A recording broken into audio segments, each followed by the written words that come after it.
ইফতারের আগ মুহূর্তে হঠাৎ করে সবার মন খারাপ। হ্যালো এভরিওয়ান, আসসালামু আলাইকুম। চলে আসছি নতুন আরও একটি ডেইলি ব্লগ নিয়ে। আজকের ব্লগটা আপনাদের কাছে অনেক বেশি ভালো লাগবে। আশা করব পুরো ব্লগ জুড়ে সাথে থাকবেন, আর অবশ্যই পুরো ভিডিও দেখার অনুরোধ রইল। আজকের ভিডিওতে আপনাদের সাথে শেয়ার করব ইফতারি ও সেহরির জন্য কি কি আয়োজন করছি। তাহলে চলুন পুরো ভিডিওটা উপভোগ করা যাক। প্রথমে দেখি আমার আম্মু এখানে একটা ইলিশ মাছ নিয়েছে, আর ইলিশ মাছটা খুব ভালোভাবে কেটে নেবে।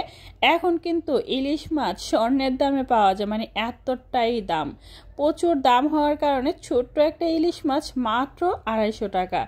মাছটা দেখুন কতটা ছোট। যাই হোক, এই তো আমার আম্মু মাছের পিসগুলো সুন্দর করে কেটে নিচ্ছে।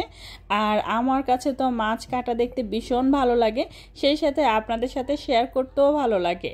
যাই হোক, আমার আম্মু এই মাছগুলো সুন্দর করে পিসেস করে নিচ্ছে, দেখতেই পাচ্ছেন। আর কয়টা পিসেস হয়েছে সেটা আপনাদের সাথে একটু শেয়ার করে দিচ্ছি। এই তো একদমই কাটা টান।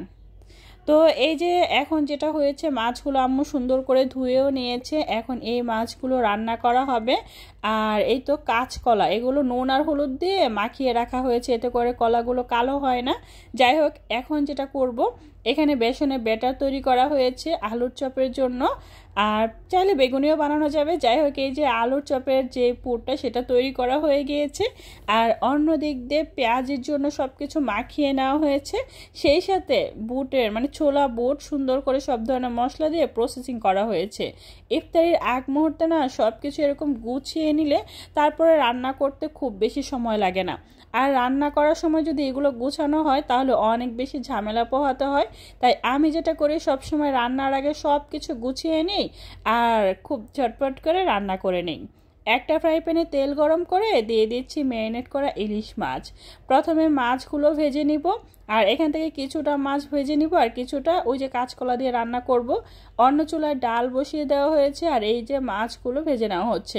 মানে যে পিসেসগুলো থাকে সেইগুলো ভেজে মানে আলাদা করে খাওয়া হবে, আর যে কাটা থাকে মানে লেজ মাথা কিছু একটা পিস, ওইগুলো দিয়ে তারপরে কাঁচকলা দিয়ে রান্না করা হবে। তো এই যে এখন এগুলো সবগুলো এক এক করে তুলে নিচ্ছি। আর এই ফ্রাই প্যানের মধ্যে আমি যেটা করব, পটল ছিল আম্মু কেটে একদম মশলা মাখিয়ে দিয়েছে, সেটা আমি সবটুকু নিয়ে নিচ্ছি। আর এবার এগুলো সুন্দর করে ভেজে নিব। পটল ভাজা ইলিশ মাছ ভাজা আলাদা করে রাখা হবে। আর ডালের মধ্যে আমি কিছুটা মশলাও দিয়ে দিয়েছি। আর যে মাছগুলো মানে খাওয়ার জন্য ভাজবে সেগুলো আরও একটু মুচমুচে করে ভেজে নিচ্ছি। ইলিশ মাছ আর হচ্ছে পটল দুইটা একসাথেই।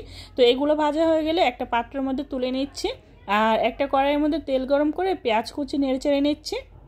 সেই সাথে কাঁচকলাগুলো আমি একটু ভেজে নিচ্ছি, একটু ভেজে নিলে ভালো লাগে। তো এই পর্যায়ে আমি যেটা করবো, এখানে স্বাদ মতো নুন, হলুদের গুঁড়ো, লাল মরিচের গুঁড়ো, ধনিয়া গুঁড়ো, কাঁচামরিচের ফালি সব কিছু দিয়ে সুন্দর করে নেড়ে চেড়ে নিচ্ছি। তো কাঁচকলাটা যেটা হয়, অনেকে কষানোর সময় দেয়, আবার অনেকে একটু ভেজে দেয়। তবে আমার কাছে মনে হলো যে একটু ভেজে রান্না করলে বেশি ভালো লাগবে। মশলার সাথে কাঁচকলাটা খুব ভালোভাবে কষিয়ে নিয়েছি। আর এই তো কষানোটা ডান। এবার আমি পরিমাণ মতো পানি দিয়ে দিচ্ছি, পরিমাণ মতো পানি দিয়ে দিব। আর কলাটা কিন্তু আগে থেকে যখন ভেজেছিলাম তখন অনেকটা কুক হয়ে গিয়েছে, তাই পরিমাণ মতো পানি দিয়ে ইলিশ মাছ ভাজাগুলো দিয়ে দিচ্ছি। তারপর যেটা করব, এগুলো একটু নেড়ে চেড়ে বসিয়ে দিয়েছি। আর এই তো পটল ভাজা ইলিশ মাছ ভাজা, সেই সাথে আমার এই তো ইলিশ মাছ দিয়ে কাঁচকলা তরকারিটা ডান। এটা হচ্ছে ভোর রাতের জন্য। এবার আমি যেটা করব, তেল গরম করে আলুর চপগুলো ভেজে নিব। বেসনের ব্যাটারের মধ্যে একটা একটা করে আলু চপিয়ে একদম তেলের মধ্যে দিয়ে দিচ্ছি। বেসনের ব্যাটার আর এই আলুর চপটা সুন্দর করে থিকনেসটা একদম পারফেক্ট হলেই কিন্তু আলুর চপটা অনেক বেশি সুন্দর হয়। আর আলুর চপগুলো ডুবা তেলে ভাজলেই বেশি ভালো লাগে, একদম মনে হয় ফুলে টইটুম্বর দেখা যায়, তাই না? আর যদি মনে করেন ফ্রাই প্যানে এই আলুর চপগুলো ভাজতে যান, তাহলে না কেমন জানি চ্যাপটা চ্যাপটা লাগে, আমার কাছে একদমই ভালো লাগে না। তো ওই যে আমি একটা ফ্রাই প্যানের মধ্যে তেল গরম করে ওইটার মধ্যে দিয়ে দিচ্ছি পেঁয়াজিগুলো। আমার কাছে এইভাবে পেঁয়াজি ভাজলে অনেকটা মুচমুচে লাগে আর খেতে অনেক বেশি ভালো লাগে। তো যাই হোক, আমি সবগুলো পেঁয়াজি একসাথে সুন্দর করে ভেজে নিচ্ছি। আমাদের বাসায় মাত্র 4 জন, তো এই 4 জনের জন্য যে ইফতারিগুলো বানাই এত বেশি হয়, তো সবসময় চেষ্টা করি আজকে অনেক কম বানাবো। এরকম করতে করতে না একদম বেশি হয়ে যায়। লাস্ট পর্যায়ে এই যে ছোলা বুট সুন্দর করে ভুনা করে নিচ্ছি। এই প্রসেসিংটা আপনাদের সাথে শেয়ার করতে পারি না, কারণ সবাই তো জানেন ছোলা বুট কীভাবে ভুনা করে, আর এরকম ভিডিও আমার অনেক আছে। সেই সাথে কিছুটা চিকেন চাপও ভেজেছিলাম, দেখাতে ভুলে গিয়েছি। ইফতারের আগ মুহূর্তে হঠাৎ করে আমাদের বাসায় সবার মন খারাপ। কেন মন খারাপ? আমার ছোট ভাই মানে ও তো অফিসে জব করে, তো ওইখান থেকে আসতে আসতে লেট হয়ে যাচ্ছে, ওর রাস্তায় মনে হয় ইফতারি করা মানে করতে হবে, তো ওই জন্য আমাদের বাসায় সবার মন খারাপ। তো ইফতারিগুলো কোনো রকম তৈরি করছি, আজকে মুড়িগুলো সুন্দর করে মাখিয়ে এনেছি আব্বু আম্মু আর আমি, আর আমার ছোট ভাইয়ের জন্য সব কিছু প্লেটের মধ্যে আলাদা করে একদম রেখে দিয়েছি।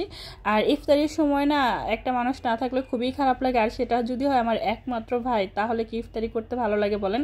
আম্মুর তো একদমই কোনো কিছু খেতে ইচ্ছে করতেছে না, আমারও ভালো লাগতেছে না, আব্বুরও না, সবার মন খারাপ নিয়ে ইফতারি করলাম। তবে ইফতারির 3-4 মিনিট পরে আমার ভাই চলে এসেছিল। তো যাই হোক, এই ছিল আমাদের আজকের ইফতার। তো ইফতারিগুলো সুন্দর করে সাজিয়ে আব্বু আম্মুর সাথে করে নিচ্ছে, সেই সাথে ছিল আমাদের ট্যাংয়ের জুস। তো এগুলো দিয়ে আজকে ইফতারি করতেছি, আর কোনো কিচ্ছু করিনি, কারণ হঠাৎ করে মনটা সবার খারাপ হয়ে গেল। আর ইফতারি শেষ করার পরে না একদম মানে মসজিদে যাওয়ার জন্য রেডি হতে হয়। তো এই যে আমি রেডি হয়ে গিয়েছি, মানে সব কিছু একদম কমপ্লিট। আর মসজিদে যাওয়ার জন্য আমার ব্যাগও রেডি, ব্যাগের মধ্যে হিজাব, তারপরে জায়নামাজ, তসবি এগুলো আর কি থাকে। তো সব কিছু একদম গুছিয়ে নিয়েছি, সেই সাথে মনে হলো যে আপনাদের সাথে একটু ভিডিও করি, অনেক দিন যাবৎ আমি মসজিদে যাই, সেটা শেয়ার করা হয় না, তাই আর কি।